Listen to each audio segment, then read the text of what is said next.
My name is Tom Johnson. I've been making games for a living for the past 10 years, though even before that, as a math student, I made small hobby games with my friend Sam, who's the composer for both Enemy and Ecosystem. That was back when licensing an engine like Unreal could cost hundreds of thousands of dollars or more, so it was all my own C++ code. We only completely finished one, called Physical Ed. It was a bunch of small games, the main one being a human cannonball style game, where you were launched into various structures. I started in the games industry at Terminal Reality in 2008. I mostly worked on their engine and helped people who licensed it, instead of working on the games directly. But I did do some work on Ghostbusters, the video game, which was nice because making a game about the Ghostbusters was a big life goal of mine when I was little. Almost all the original actors returned to work on it. I think we were missing only Sigourney Weaver and Rick Moranis, but everybody else signed on. But the next several titles after that struggled, and they closed the studio in 2013. There were a lot of mid-sized studios going under around that time, getting squeezed out by a few very large developers on one hand, and a sea of very small ones on the other. So I thought it was the perfect opportunity to try and make a game I'd been imagining for a long time.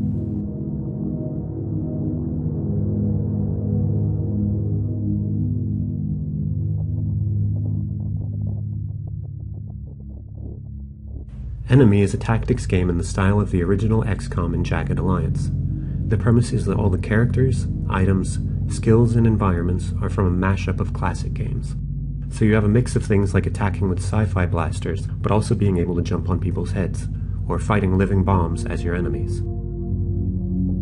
There's a contrast because the core of the gameplay is a pretty detailed simulation of physics and structural stability for things like buildings, trees, and bridges. So roofs collapse, trees burn and fall over on people, cover gets gradually blasted away by gunfire. The goal is to make the world really reactive and chaotic. What I thought was most interesting about XCOM was the way the situation you were in would spiral out of control. For example, the forest you're in could catch fire, somebody would die from that, and that could cause somebody else to panic. All these things start bouncing off each other, and you're putting out all these fires, and it's almost like it's evolving on its own. Not in a way that's obvious or predictable. You can kind of predict it. If you think about it, you can work out what might happen, but it's not a preset thing. Instead, it's how the systems react to one another. Enemy was very physics-heavy as an attempt to build off of that, which had a lot of interesting consequences. For example, displaying the chance that an attack has to hit. A bomb could be thrown off course, but hit an obstruction that causes it to actually detonate in range of the target. The accuracy calculators had to take that into account by running many sample throws with simplifying assumptions, and then giving you the result for how many of them would damage the target. There's an overworld with 4 lands and 4 bosses. You recruit a squad and fight your way through all 4. It's a roguelike, so there's no loading and saving in the default mode. Though if you have money, you can hire new recruits to replace the ones you've lost. It's a very difficult game, and it was even harder in the early versions, like in the beta, and there's an extra hard mode for people who like it that way. Enemy was a Kickstarter game as well. I didn't ask for much money in the Kickstarter, so I used the funds from that and some money I'd saved up from my previous job and moved into a really cheap apartment to work on it. It had roaches and no heating, and at one point during the development the roof collapsed. But the people who backed the game on Kickstarter were a really great community. I had a lot of back and forth with people on the monthly post-Kickstarter development updates I would do, and it was really the nicest internet group I've been a part of. I did a beta at the start of 2015 that was really helpful. The game changed a lot then, especially the user interface, which I realized needed a ton of work. The game was released in March that year. It never found a big audience. I had a hard time getting much attention from press or streamers, so not many people really know it exists. But everybody who did find it, both on Kickstarter and on Steam, was really great.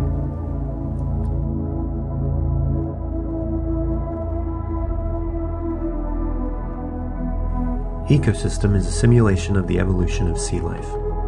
The core idea is that the life forms are simulated down to a really deep level, so that evolutionary changes to creatures' bodies aren't about swapping pre-made limb models around, but instead that evolution really reaches in and completely determines how a creature looks and acts. As an example, to swim, creatures really have to physically paddle against the water, and this drives how their bodies are shaped.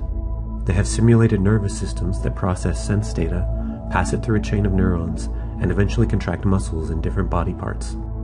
All of this is encoded in their DNA. As time passes, the fittest creatures pass their genes along to their offspring, and over time, a world of completely unique species comes into being. The game was inspired by the research of Carl Sims in the mid-90s. I always found his work really fascinating. He was running it on supercomputers back then, but modern desktops can handle this kind of thing now.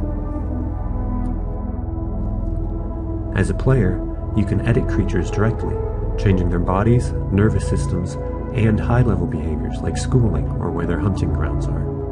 You also control other factors of the ecosystem, like the algae and plant life, or making caves and reefs, or adjusting abiotic factors like nutrients, currents, temperature, or sediment. You manage collapses, disasters, and extinctions, building niches to support new species, and handling evolutionary arms races between populations. You can share creatures online with other people, and also set them against each other. All of these factors influence each other as well. Sediment in the water reduces water clarity, which also reduces sunlight. Upswelling currents bring nutrients that organisms need up from the seafloor. If a fish population that has been feeding on algae dwindles to nothing, the algae could grow until it strips out all of the oxygen from the environment and causes a mass extinction. Every small interaction is influenced by lots of environmental and genetic factors. Whether a predator sees a given prey animal depends on the width and height of its cone of vision, how different the prey's skin is from the surrounding area, whether the prey is moving or still, and how much light or fog there is. All of these factors can spark unique adaptations. One thing I thought was interesting is that creatures tend to be perfect cheaters. They exploit every feature of the environment, no matter how strange it is. For example, many modern physics engines don't conserve angular momentum for performance reasons. In the earliest versions of the game, creatures would frequently evolve to be living propellers because the laws of physics in the universe they lived in allowed them to generate free energy that way. Another example is that creatures needed to be carefully coded so that their AI and the physics simulation would run in lockstep with each other. Otherwise, species evolved that could only swim at the specific frame rate that the game was running at in their ancestral environment, as if that was as natural a feature as the temperature or pressure. Species could go extinct because you installed a new graphics card and they weren't adapted to that environment. The core features of the game, such as the virtual DNA, the pipeline computer brain, and physically based swimming have all been implemented. I've also created an evolution prototype where populations are seeded with random creatures and are assigned a genetic fitness based on their swimming speed or ability to seek a target. A huge variety of body types and swimming motions evolved. All the creatures shown in the trailer evolved in this prototype. None were handmade by developers.